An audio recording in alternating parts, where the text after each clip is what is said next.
One nation one election क्या है? एक चुनावी शगुफा है या फिर बीजेपी का एक नया हथियार है जनता को मुद्दों से भटकाने का? क्या है पूरा मामला? चलिए जानते हैं सब कुछ आज की इस वीडियो में। आज के समय में बीजेपी लगातार ये कह रही है कि वो वन नेशन वन इलेक्शन करवाना चाहती है और इसके फायदे में बीजेपी गिना रही है कि चुनाव के खर्चे कम हो जाएंगे। अपने आप को नॉन बायोलॉजिकल कहने वाले प्रधानमंत्री कैसे काम में जुट गए हैं जिससे पता नहीं जनता का फायदा हो ना हो, भारतीय जनता पार्टी का फायदा जरूर होगा। 18 सितंबर को कैबिनेट ने एक राष्ट्र एक चुनाव या कहा जाए तो राज्य विधानसभा और लोकसभा को एक साथ चुनाव कराने के प्रस्ताव को मंजूरी दे दी। इस घोषणा के बाद कहीं न कहीं ये बिल्कुल नजर आ रहा है कि पीएम मोदी सच्चाई से कोसों दूर होते जा रहे हैं। मोदी एक काल्पनिक बुलबुले में रहते हैं। उनका मानना है कि वे जून 2024 से पहले के दौर में जी रहे हैं, जब भारतीय जनता पार्टी को पूर्ण बहुमत था और उनका व्यक्तित्व हावी था। लेकिन आज तथाकथित मोदी फैक्टर नीचे की ओर जा रहा है। ऐसे में आपको हम बता दें कि वन नेशन वन इलेक्शन के लिए दो स्पष्टीकरण सरकार दे रही है। एक राष्ट्र एक चुनाव क्यों जरूरी है? इससे चुनाव खर्च में कमी आएगी और शासन की गुणवत्ता में सुधार होगा। दोनों ही तर्क भ्रामक हैं। अब इन सारे मुद्दों पर आरजेडी का क्या कहना है, चलिए जानते हैं। भारतीय जनता पार्टी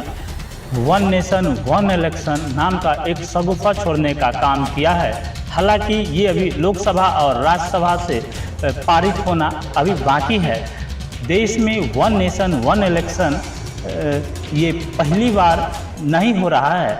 इससे पहले 1952, 57, 62 और 67 में वन नेशन वन इलेक्शन हो चुका है। विधानसभा और लोकसभा का चुनाव एक बार कराया जा चुका है, लेकिन तमाम तरह की कमियां और खामियां के कारण बीच में विधानसभा भंग करना पड़ा, जिसके कारण लोकसभा और विधानसभा में अंतर आते गया और विधानसभा और लोकसभा एक साथ नहीं हो पाया। तो तमाम तरह की अनियमितताएं और खामियां है देश में। चुनाव कराने के दौरान देश अभी विकट स्थिति में से गुजर रहा है। देश को अभी one nation one education, one nation one health, one nation one wealth चाहिए। देश को एक राष्ट्र और एक संपत्ति, देश में एक राष्ट्र एक स्वास्थ्य, एक राष्ट्र और एक शिक्षा चाहिए।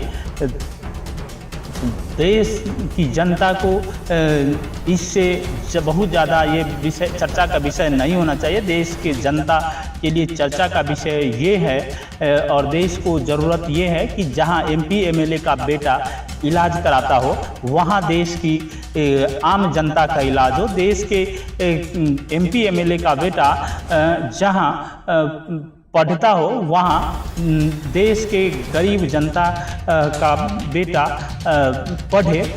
लेकिन भारतीय जनता पार्टी ऐसा कतई नहीं चाहती है। देश में बेहतर शिक्षा और स्वास्थ्य, भारतीय जनता पार्टी कतई नहीं चाहती है कि देश की जनता से बार बार मुलाकात हो। वो चाहती है कि विधानसभा और लोकसभा में एक ही बार मुलाकात करके